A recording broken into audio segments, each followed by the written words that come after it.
감사합니다. 어두운 밤이 지나가고 새날이 밝아오듯 저희들 심령 속에 죄의 어둠이 지나가고 빛 되신 주님께서 우리 가운데 거하시며 영광의 주님이실 나타내신 것을 감사합니다. 죽으시고 부활하신 사건이 이토록 엄청난 복을 불러온 이 놀라운 복음을 인하여 주님을 찬양합니다. 주님 앞에 온전히 영광 돌립니다. 이 아침에도 주께서 말씀하실 때 저희들이 겸손한 마음으로 주여 말씀해 주시옵소서 순종하고 듣겠습니다. 그런 마음으로 말씀 받을 수 있도록 인도하실 줄로 믿습니다. 감사합니다. 예수의 이름으로 기도드렸사옵나이다. 아멘. 오늘 말씀은 창세기 12장 10절부터 20절까지입니다. 같이 교독하시겠습니다. 그때 기근이 들었으므로 아브라함이 애굽에 거류하려고 그리로 내려갔으니 이는 그 땅에 기근이 심하였습니다.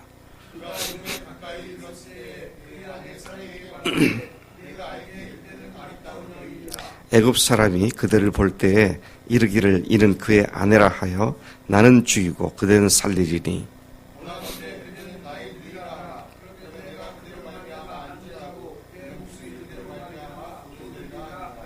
아브라함이 애굽에 이르렀을 때 애굽 사람들이 그 여인이 심히 아리따움을 보았고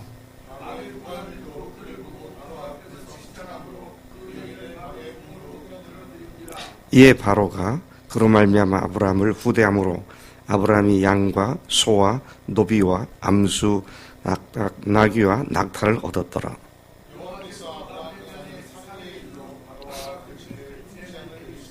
바로가 아브라함을 불러서 이르되 네가 어찌하여 나에게 이렇게 행하였느냐?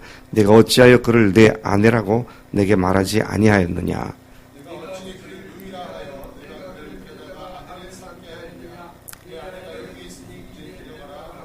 읽습니다. 바로가 그 사람에게 그의 일을 명하여 그들이 그와 함께 그의 아내와 그의 모든 소유를 보내었더라. 아멘.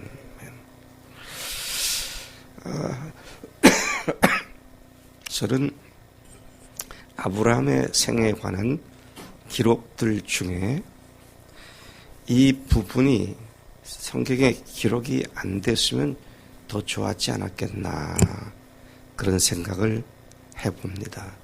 그래서 이것이 없다고 가정하고 12장 10절부터 20절까지가 없다고 가정하고 13장부터 읽어도 아무 문제가 없는데 왜 이런 수치스럽고 치부에 관한 이야기가 기록되어 있을까 그런 생각을 해보게 됩니다.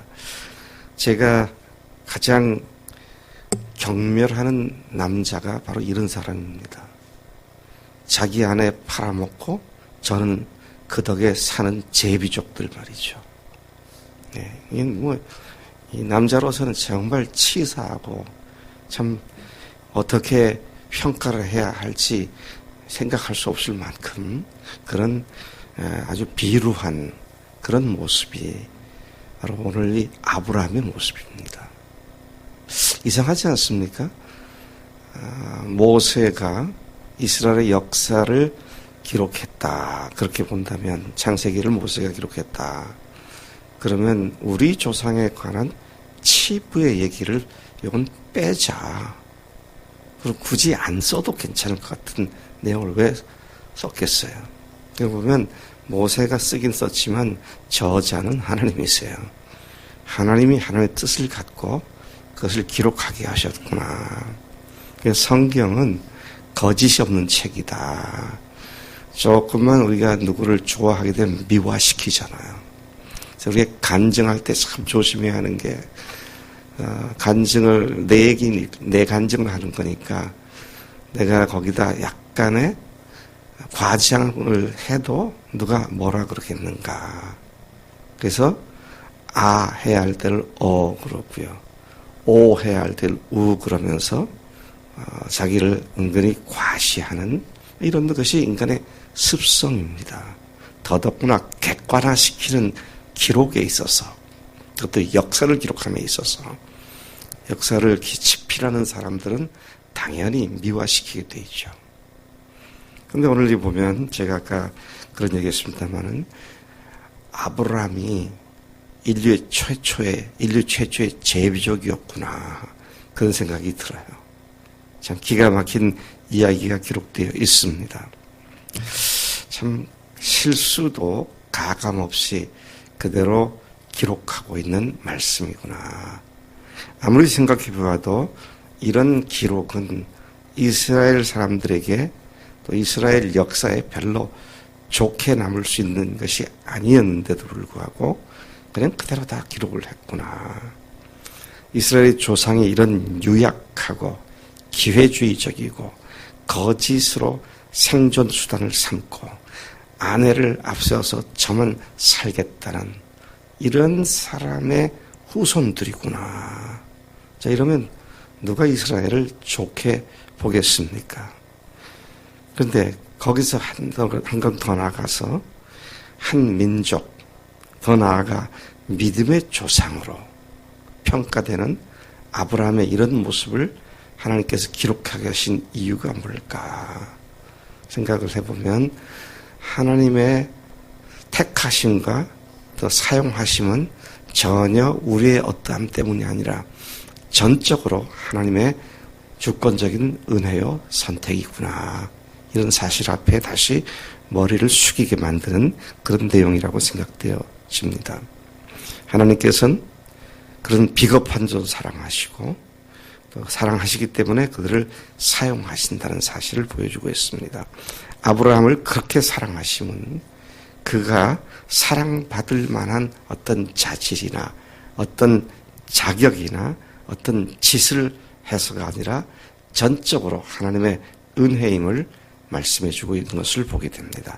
10절을 다시 들여다보면 그 땅에 기근이 들었으므로 아브라함이 애굽에 거류하려고 거리로 내려갔으니 이는 그 땅에 기근이 심하였습니다.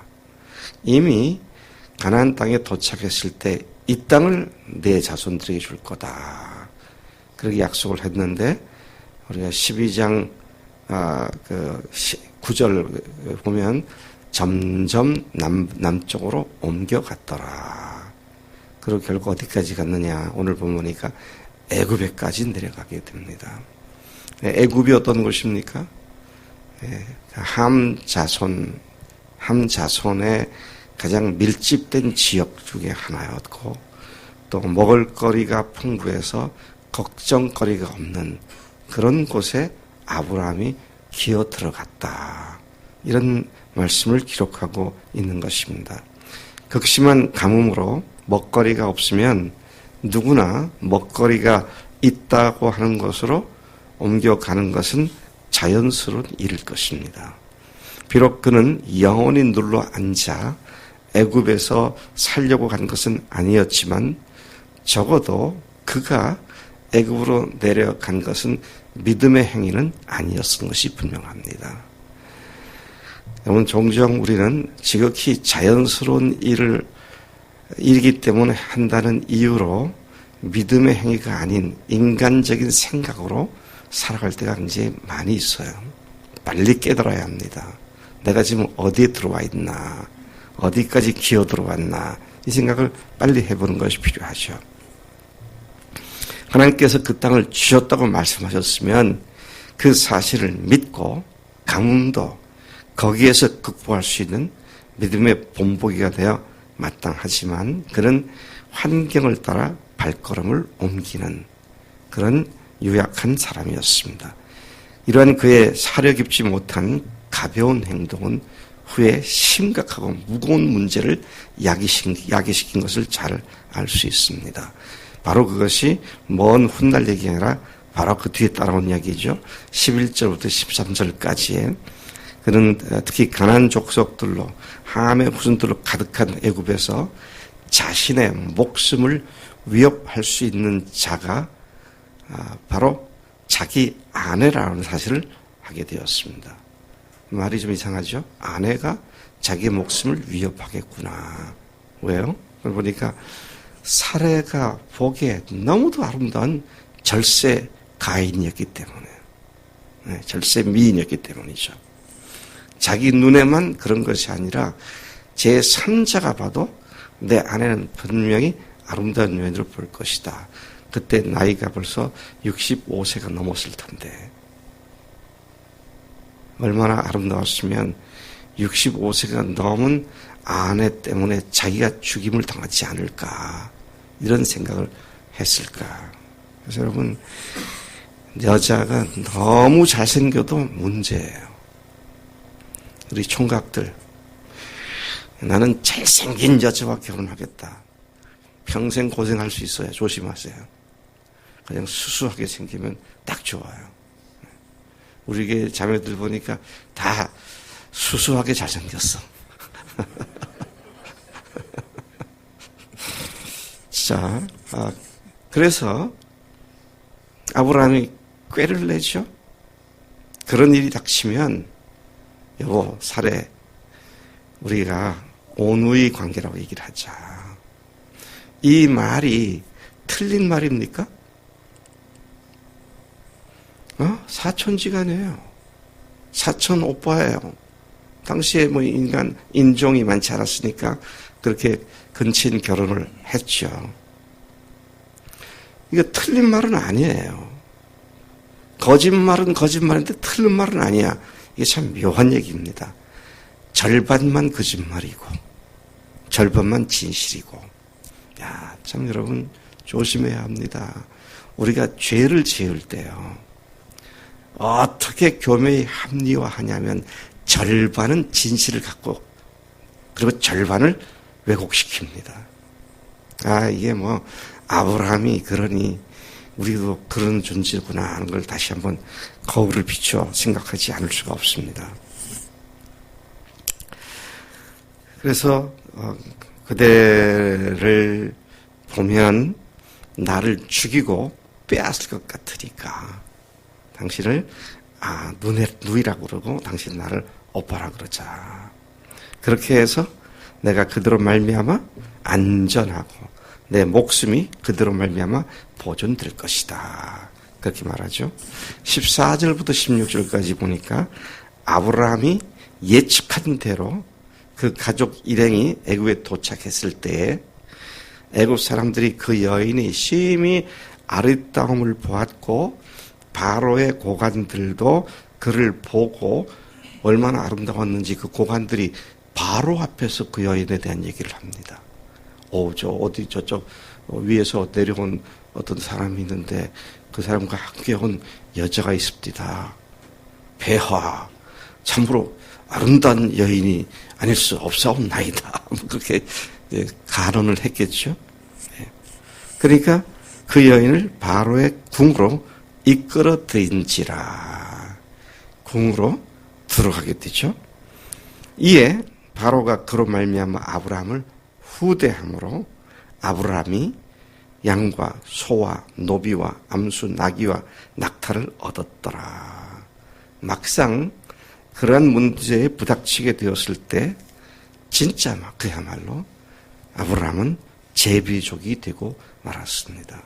아내를 많은 재물과 자신의 안전과 바꾸어 버리는 그런 비굴한 남편, 비열한 남편이 됐던 것을 봅니다. 그러나 하나님의 성실하심은 아브라함의 실수 때문에 폐기되지 않습니다. 여러분, 하나님께서 아브라함에게 이미 약속하셨잖아요. 근데 사레가 바로의 아내가 되어버렸으면 그 약속이 어떻게 이루어지겠습니까? 하나님께서 그걸 즉각적으로 막으신 것을 볼 수 있습니다. 그 아브라함을 택하신 것도 전적으로 하나님의 은혜고 그 약속을 지키기 위해 악한 자들의 의도에서 벗어나게 하신 것도 전적으로 하나님의 은혜였습니다. 이와 같이 우리 그리스도인들도 하나님의 은혜를 받을 만한 어떤 이유가 없었음에도 불구하고 전적으로 하나님의 은혜로 구원을 받았고 또 그 후에도 그 많은 실수들과 범죄함들과 부정함들 이런 것에도 불구하고 여전히 주님의 사랑 안에 거할 수 있게 해주심은 전적으로 주님의 은혜 때문인 줄로 믿습니다. 그러니까 우리가 주님의 은혜가 아니고서는 한순간도 살 수 없는 존재들이다. 이 사실을 주목하게 됩니다. 17절부터 20절까지 보면 여호와께서 아브라함의 아내 사레의 일로 바로와 그 집에 큰 재앙을 내리신지라. 이게 집안에 갑자기 변고가 생기기 시작합니다. 왕궁에 문제가 생기기 시작합니다. 그런데 이게 이 여자 때문이구나 이걸 알았어요. 문제가 생겼을 때 원인이 뭔지를 알았습니다. 그래서 18절에 바로가 아브라함을 불러서 이르되 내가 어찌하여 나에게 이렇게 행하였느냐, 내가 어찌하여 그를 내 아내라고 내게 말하지 아니하였느냐, 내가 어찌하여 그를 누이라 하여 내가 그를 데려다가 아내를 삼게 하였느냐, 네 아내가 여기 있으니 이제 데려가라 하고 바로가 사람들에게 그의 일을 명하며 그들이 그와 함께 그의 아내와 그의 모든 소유를 보내었더라. 하나님의 보호하심과 지키심은 확실하고 분명합니다. 하나님의 약속의 말씀은 한치의 착오도 없으십니다. 죽으시고 부활하신 그 확실한 증거로 우리를 영원히 하나님의 자녀로 삼아 주셨다라는 말씀은 한치의 오차도 없이 그때 이후 지금까지 우리 생애 가운데 그대로 유효한 줄로 믿습니다. 한 걸음 더 나가서 우리를 사명자로 삼으시고 가서 복음을 선포하라고 하신, 또 우리를 하나님의 종으로 사용하시겠다는 그 약속의 말씀들은 오늘도 여전히 유효하기 때문에 우리의 어떠함과 관계없이 하나님은 하나님의 약속 우리 가운데서 성실히 이행해 가시는 줄로 믿습니다. 하나님의 하신 말씀은 1.1회이라도 틀림없이 반드시 그대로 성취된다는 것입니다. 아멘이십니까? 네. 이게 우리가 흔들 때가 많아요. 그런데 우리가 잘 아는 민수기 23장 19절에서 하나님께서 모세에게 뭐라고 말씀하셨습니까? 모세에게가 아니죠. 누구야? 발람, 복술과 발람에게 말씀하시죠. 하나님은 사람이 아니시니 거짓말을 하지 않으시고 인생이 아니시니 후회가 없으시도다. 어찌 그 말씀하신 바를 행하지 않으시며 하신 말씀을 실행하지 않으시랴. 여러분, 이 말씀이 어떤 문맥에서 나왔는지 아세요? 하나님은 사람이 아니고 인생이 아니시기 때문에 시건치 않는다. 거짓말하지 않는다. 또 후회 없으시다. 하신 말씀을 후회하지 않으신다. 미련아, 주님의 내가 너무 감사하잖아. 근데 내가 주님 앞에서 아주 아주 교활한 생각으로 죄 짓는 걸 합리하고 났을 때, 그때 그 후에 내 마음속에 얼마나 나를 괴롭히는 생각들이 들어와. 그런 일이 많이 있지. 그런데 그럴 때면은요, 내 생각 어떤 생각이 드냐면,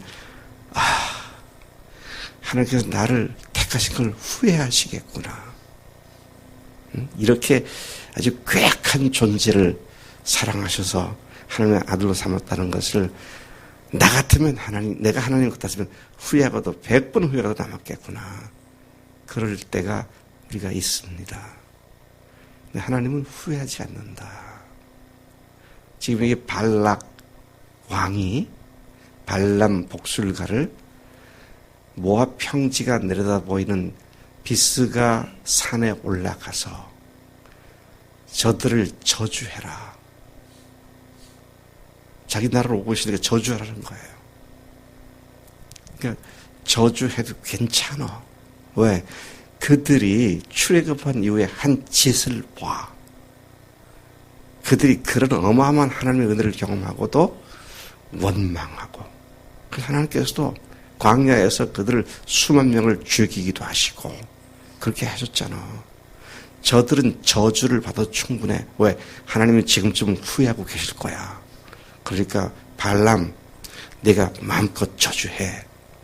그런 사주를 받고 산비탈에 가서 하나님께 제사를 드린 뒤에 돌아와서 하나님의 입에서 그 입을 통해 나오는 하나님의 말씀 중에 하나가 이 말씀이에요. 뭐라고 했습니까? 하나님은 사람이 아니시니 거짓말을 하지 않으시고 인생이 아니시니 후회가 없으시도다. 어찌 그 말씀하신 바를 행하지 않으시며 하신 말씀을 실행하지 않으시랴. 이 사랑이 하나님의 끝없는 사랑입니다. 민수기 지금 19절 봤는데요. 그 다음 절에 보면 21절에 보면 민수기 23장 21절에 보면 야곱의 허물을 보지 아니하시며 이스라엘의 반역을 보지 아니하시는도다. 여호와 그들의 하나님이 그들과 함께 계시니 왕을 부르는 소리가 그 중에 있도다. 아멘. 오늘도 주님께서 우리의 허물을 보시고 지적하시면 우리는 그대로 꼬꾸라질 수밖에 없습니다. 그런데 예수님의 피로 우리의 모든 허물과 죄악을 덮으셨고 보지 않으시고 예수님의 부활로 의로우신 우리만을 바라보시며 우리를 사용하시는 줄로 믿습니다. 이 주님의 은혜 가운데 오늘 하루가 참으로 넘치는 은혜로 가득 차는 하루가 되기를 축복합니다. 하나님 아버지 감사합니다. 오늘 믿음의 조상 아브라함의 실수가 오늘 우리에게 큰 귀감이 되고 오히려 그런 그런 아브라함을 사랑하시고 또 기필코 믿음의 조상으로 세우신 하나님의 놀라운 은혜를 저희들이 바라봅니다. 죽으시고 부활하신 예수님이 나의 주, 나의 하나님으로 고백된 우리에게 하나님께서 동일한 은혜로 우리의 모든 삶의 과정들을 이끌어 주시는 줄로 믿습니다. 감사합니다. 이 은혜 가운데 오늘도 깊이 빠져드는 복된 하루가 되도록 인도해 주실 줄로 믿습니다. 감사하고 예수님의 이름으로 기도를 쌉나이다. 아멘.